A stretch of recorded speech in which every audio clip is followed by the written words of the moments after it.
So here is our first lecture in the blood physiology. अच्छा remember that के ये जितने भी आगे लेक्चर्स होंगे ब्लड फिजियोलॉजी के, इसमें हम थ्योरी थोड़े ज़्यादा लिखेंगे क्योंकि ये मेनली हमारे फिजियोलॉजी के रिव्यू बुक्स हैं, उसमें ब्लड फिजियोलॉजी अक्सर नहीं है, इवन बीआरएस ने भी नहीं दी है। ठीक है। दूसरी ये है कि इसमें ज़्यादातर जो ये फ्लो शीट्स हैं, इसकी डेटा में आई एम रिलाइंग ऑन सिम्बोलिंगम। ठीक है, दो के I have picked from गेनोंग Guyton as well, but still once again I am relying on symbolism. और दूसरा है कि इनिशियल लेक्चर ये थोड़ा इंट्रोडक्टरी है, इसके बाद बाकी तीनों सेल लाइन्स जो है उन पे separate trying to deliver 3 more lectures. So let's have a start. Physiology को हम समराइज करेंगे इन द 4 स्टेप्स और 4 lectures. The first one is the genesis of blood cell, जिसमें हम ये सारे ब्लड सेल्स की जेनेसिस पढ़ेंगे. The second lecture should be on the red cell, the third one on the white cells and fourth one on the platelets. अच्छा, growth and differentiation inducers. ये है कि हमारे साथ 2 टाइप्स ऑफ फैक्टर्स या molecules होते हैं जो इफेक्ट करती हैं हमारे सेल्स की ग्रोथ एंड डिफरेंशिएशन. तो उसमें एक है हमारे साथ ग्रोथ फैक्टर्स एंड इंड्यूसर्स और सेकंड है हमारे साथ डिफरेंशिएशन फैक्टर्स एंड इंड्यूसर्स. ठीक है, ग्रोथ फैक्टर्स सिर्फ ग्रोथ करेंगे, ये डिफरेंशिएशन नहीं कर पाएंगे, और डिफरेंशिएशन फैक्टर्स जो है ये मेनली डिफरेंशिएशन करेंगे, ग्रोथ पे इनका इतना ज़्यादा इफेक्ट नहीं होता.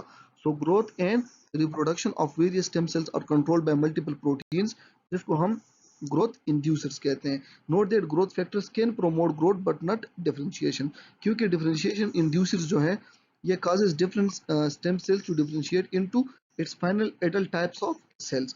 तो एग्जांपल्स हमारे साथ क्या है?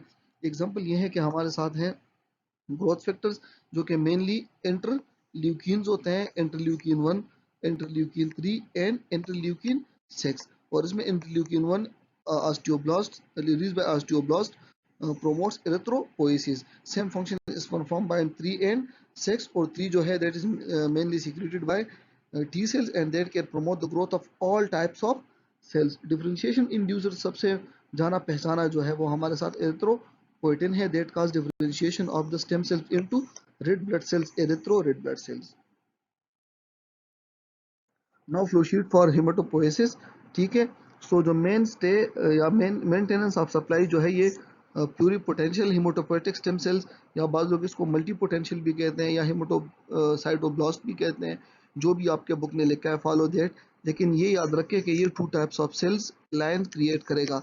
एक ये जिसको हम कॉलोनी फॉर्मिंग या कमिटेड स्टेम सेल, जिसमें हमारे साथ कॉलोनी फॉर्मिंग यूनिट्स बनते हैं, और दूसरा हमारे हैं लिम्फाइट स्टेम सेल, जिससे हमारे 2 types of lymphoid cell that is B cell and T cell बनेंगे. ठीक है, तो ये पॉइंट आप लोगों ने दोनों याद रखें क्योंकि ये पैथोलॉजी में आगे आप लोगों को बहुत हेल्प करेगी अगर आपको इन दोनों पॉइंट्स का पता हो कि ये 2 डिफरेंट प्रिकर्सर लाइन से निकलते हैं.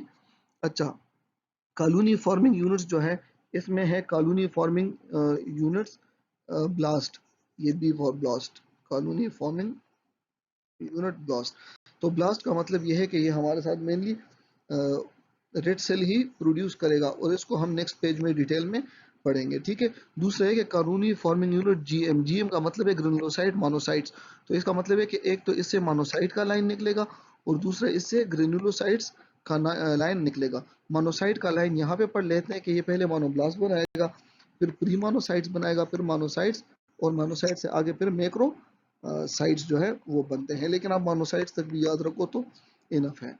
अच्छा, दूसरा ये है कि कॉलोनी फॉर्मिंग यूनिट एम जो कि मेगाकैरियोसाइट है, ये मेगाकैरियोसाइट्स बनाएगा जो हमारे साथ प्लेटेड पार्टिकल्स दे देता है. अच्छा, लिम्फाइट का क्या कि पहले लिम्फोब्लास्ट बना लेता है. Lymphoblast will be converted into lymphocyte and lymphocyte will be then differentiated either to B cells और टी सेल्स, और ये हम इंशाल्लाह डिटेल में इम्यूनोलॉजी में पढ़ेंगे.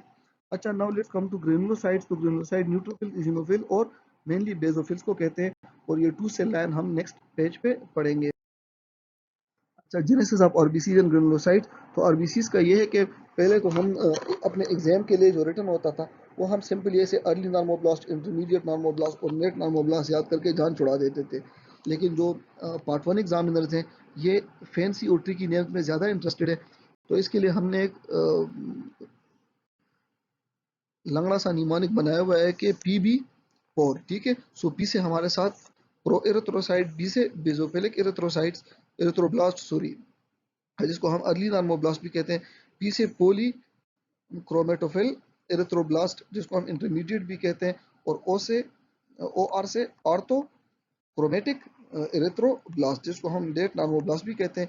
इनसे फिर रेटिकुलोसाइट बनता है, और रेटिकुलोसाइट से आपका अपना प्यारा मेच्योर आरबीसी। अच्छा, दूसरा ये कि जेनेसिस है। अब ग्रेनुलोसाइट, तो ग्रेनुलोसाइट फॉर्मिंग यूनिट जो है हमने पता था कि इससे एक ग्रेनुलोसाइट का और एक मोनोब्लास्ट का वो बनता है। अच्छा, ग्रेनुलोसाइट जो है इसको हम माइलोब्लास्ट भी कहते हैं। तो माइलोब्लास्ट जो है ये प्री माइलोसाइट्स बनाता है, और प्री माइलोसाइट्स फिर 3 लाइन में जाते हैं, न्यूट्रोफिल्स, इजिनोफिल एंड बेसोफिल। तो न्यूट्रोफिल जो है माइलोसाइट, फिर न्यूट्रोफिल, मेटामाइलोसाइट्स, और फिर मेच्योर न्यूट्रोफिल। तो इन सब का फॉर्मेट ऐसे ही चलेगा कि मेटामाइलोसाइट्स बनाएंगे और फिर mature cell. Same for eosinophil myelocytes, ठीक है। फिर इजिनोफिल जो है, इजिनोफिल मेटामाइलोसाइट, और वो इजिनोफिल बनाएगा। बेसोफिल माइलोसाइट्स, बेसोफिल मेटामाइलोसाइट्स, और फिर वो जाके आगे बेसोफिल बनाएंगे। अच्छा, आप लोगों के लिए इतने ज़्यादा डिटेल में जाना ज़रूरी नहीं है, लेकिन it is just for the understanding purposes का आप लोगों को थोड़े बेसिक्स का आइडिया हो भी। अदरवाइज अगर ये बीआरएस में चैप्टर होता तो इतना डिटेल में हम ना पढ़ते।